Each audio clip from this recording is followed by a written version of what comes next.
Hi, this is Mozart Q, the XJW heretic.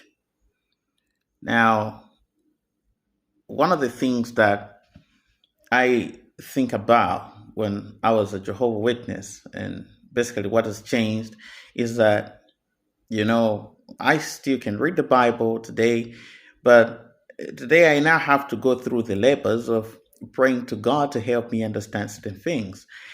Because when I was a witness, all I could do was just to if I don't understand a verse in the Bible, a certain text in the Bible, all I do was to look for a publication. Okay, they have a rich Watchtower library, and you just go there, perhaps online, and then you find the interpretation of whatever you want. And then you would understand accepting the interpretation of even prophecies as God's own express word. It's that truth. It's unquestionable. You can't question it. So that's how it used to be. So I remember, though, reading something, in fact, many things, and I'm just giving you an example today, in Revelation chapter 9. And the Watchtower's explanation of Revelation chapter 9, the locusts, it's it just was a bother for me.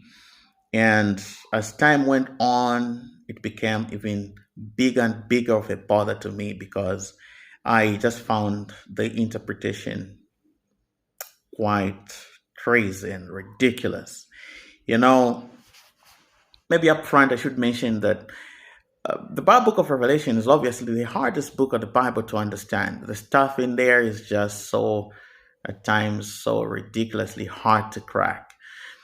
So, I read about the locusts. There is like a star that falls from heaven, and it's got a key to the abyss. It opens an abyss or a dungeon, and out of the abyss comes thick, dark, gloomy smoke, and it darkens everything. It darkens the air, it darkens the moon, it darkens even the sun.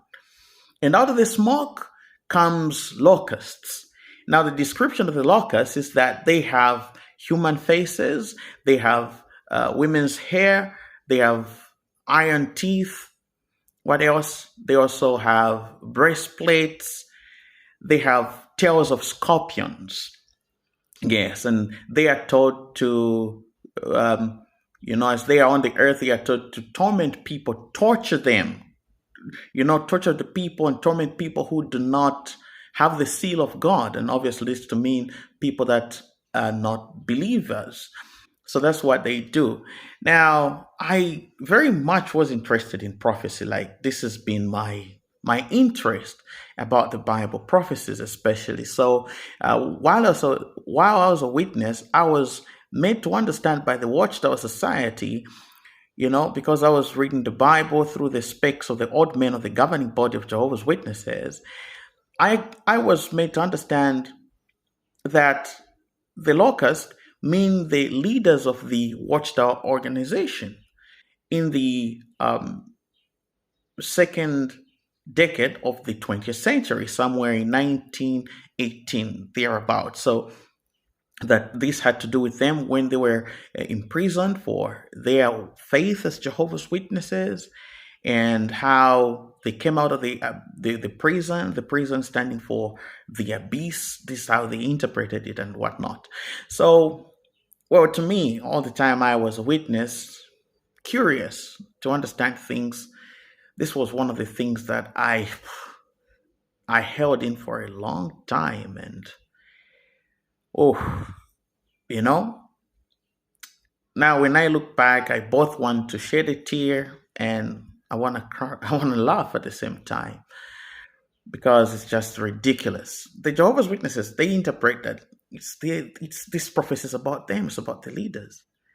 So I'd all the time honestly been trying to look for justifications within the Bible. Where is the other texts within the Bible that support this understanding, this conclusion? I over the 25 years that I was there, I never found any justifications. I never found any plausible proof that this interpretation was correct. So I decided to hold it in for a long time, painfully so. But now that I'm out, I have the liberty to pray to God, and hopefully He makes me understand and I have the correct understanding. So Revelation 9, verses 1 and 2 talks about the locusts that come from the dungeon of darkness. And when I thought about it, it made me to compare the text with Jude 6 and 2 Peter 2:4. These are the only places that I found in the Bible that are talking about the abyss of darkness. And what is it about? Both texts are talking about the fallen angels of Noah's day, how they were not allowed to go back to heaven, but have been arrested, and they were thrown into, as NIV puts it, into hell, into dungeons of darkness, and they are kept there. All right.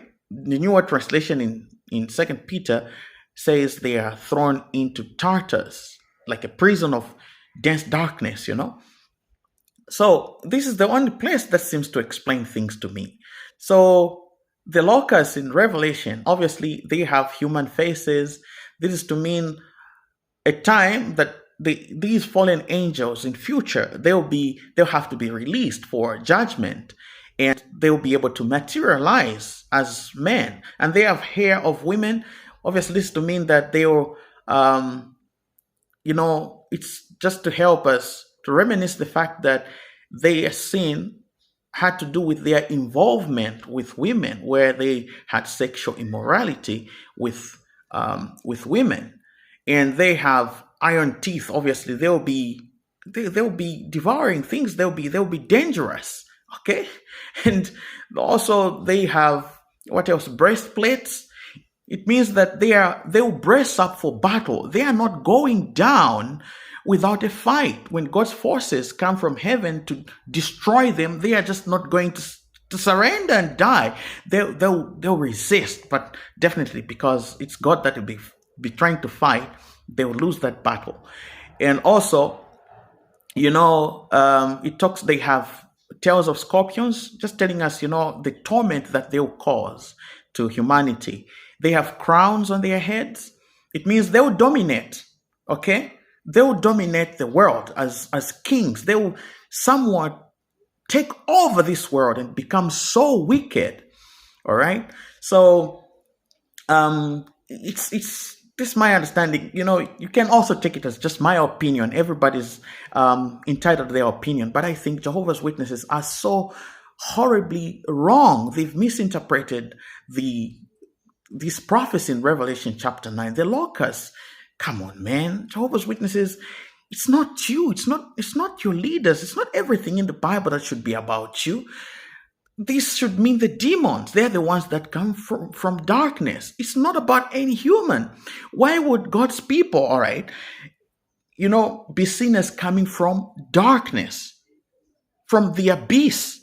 It should be the demons, the fallen angels. They have been in this prison for a long time, as if being in an abyss, a deep dungeon. So please, Jehovah's Witnesses, come on, man. It's not you. It's not about you. This must be about the demons. The locusts must be the demons. It's not talking about you.